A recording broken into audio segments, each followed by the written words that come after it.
Tamires do Resenhando Sonhos, e hoje finalmente a gente vai conversar sobre Elantris.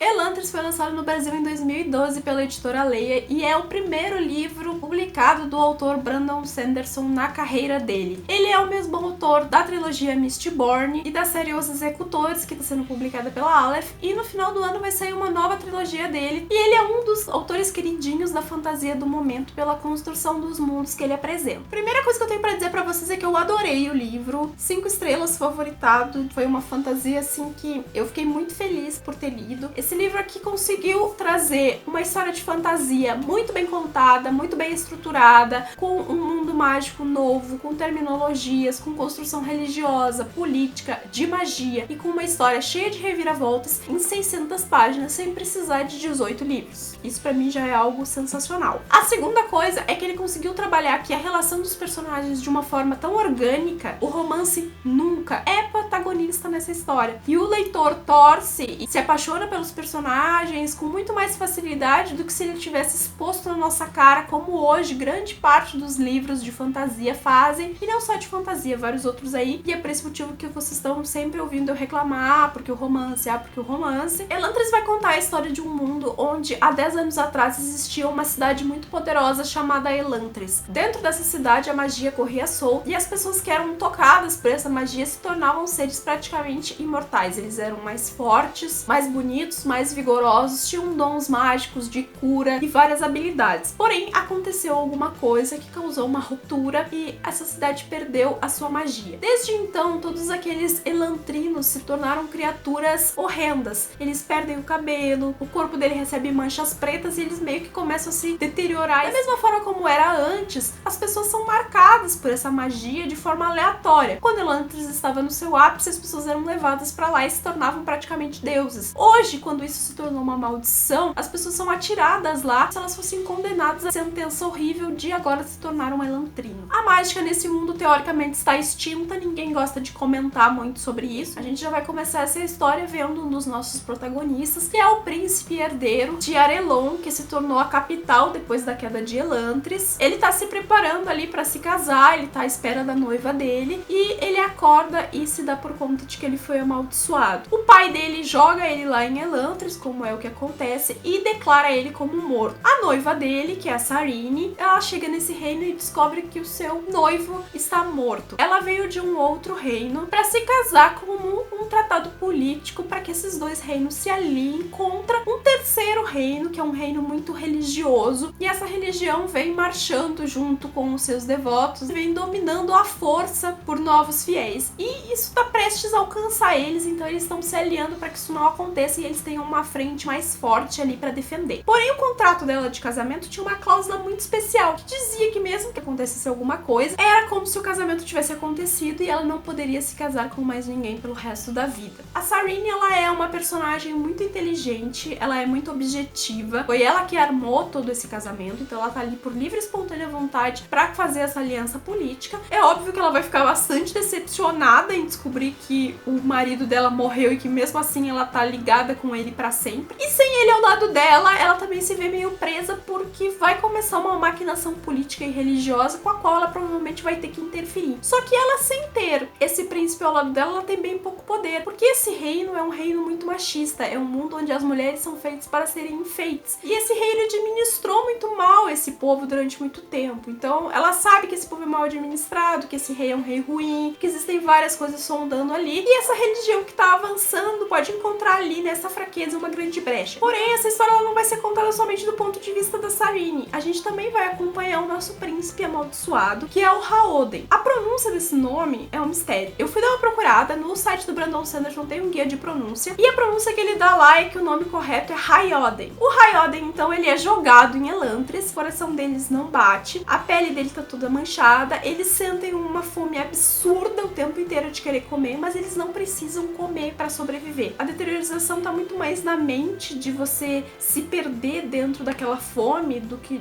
em qualquer outra coisa. Então ele vai lá pra dentro e ele começa a tentar achar formas de vencer isso. Porém, dentro de Elantris existem 3 gangues e essas gangues, elas estão prontas pra atacar e roubar tudo que vier. E todo machucado que você receber, ele vai doer em você pra sempre. Então esses Elantrins, eles têm que lidar com essa fome, com essa dor constante de qualquer arranhão, de qualquer ferimento. E o Raioden, então, ele tenta achar uma forma lá dentro de descobrir um jeito de sobreviver. Além desses 2 personagens, a gente também tem o Raiden, que a escrita é mais Ratten, mas pela pronúncia lá seria Raiden. Ele é um sacerdote, né, um monge dessa fé que tá tentando avançar. A missão dele é, em 3 meses, converter Arelon a essa fé. Senão, Fjorden, que é onde reside essa fé, vai marchar com guerra pra cima desse reino e vai, da mesma forma como fez com outro reino um tempo atrás, matar todos aqueles que sejam contra a fé e deixar somente aqueles que são mais suscetíveis. O Raiden, ele tem essa coisa na cabeça dele que existe uma forma mais simples de fazer isso. E como ele gosta muito de maquinar politicamente também, a função dele é achar um jeito de converter Arelon a essa religião sem esse derramamento de sangue. E ele, portanto, é uma ameaça, principalmente para Sarine, que estava casando justamente para impedir o avanço dessa religião. Então ela vai ficar de olho nele, ele vai ficar de olho nela, e no meio de tudo isso existe o grande mistério, que é por que a magia em Elantris não funciona. É uma história muito complexa, é um mundo muito legal. Existe toda uma complexidade de símbolos, de cadeia de magia, de forma como a religião funciona. Esse é um livro muito mais focado na política e na religião do que é na magia, porque nesse livro, teoricamente, a magia está morta. E ninguém está muito interessado em descobrir por que ou como, porque aparentemente não existe uma explicação. Outro elemento muito legal dessa história são os Seons. Os Seons são seres de luz que servem a uma pessoa e eles são usados para se comunicar de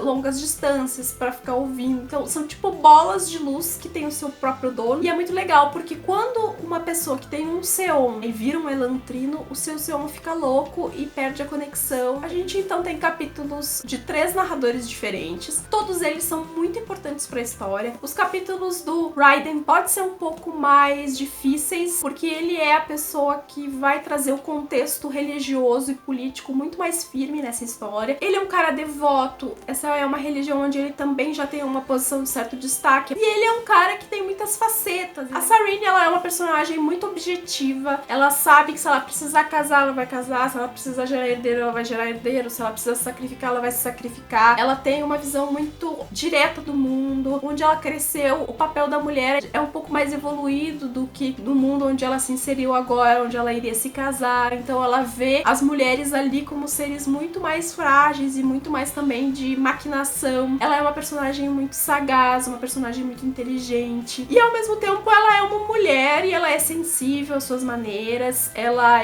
diz que ela é alta, ela é mais velha, ela teve alguns problemas amorosos no reino dela e isso marca muito ela também. E o Raioden é um cara muito obstinado. Ele é um cara muito bom, que entende que o pai dele tava fazendo cagada. O pai dele nem gostaria que ele ascendesse ao trono por ele ser um filho muito diferente. Ele não é um cara burro, então ele não vai ficar em Elantris deixando a sua mente ser corrompida. Ele vai achar uma forma de tirar alguma utilidade dali, de descobrir alguma coisa. É muito interessante ver toda a história se construir. Esse é um livro que tem plot twist atrás de plot twist. Você nunca tá 100% conhecedor de tudo que tá acontecendo aqui. As coisas acontecem e você fica da onde isso saiu e dali a pouco o Brandon Sanderson te dá a resposta. Ele não deixa nenhuma pergunta a ser respondida. Todos os problemas que ele cria, ele responde. Toda a estrutura mágica aqui, ele disse que foi inspirada na forma como a língua na Coreia do Sul foi construída, porque ele teve um tempo lá estudando. Essa é uma história onde a gente vai ter vários nomes, vários termos. É uma história que vai te explicando as coisas, mas que ela tem um ritmo pra acontecer. Todas as coisas têm explicação, mas elas não vêm exatamente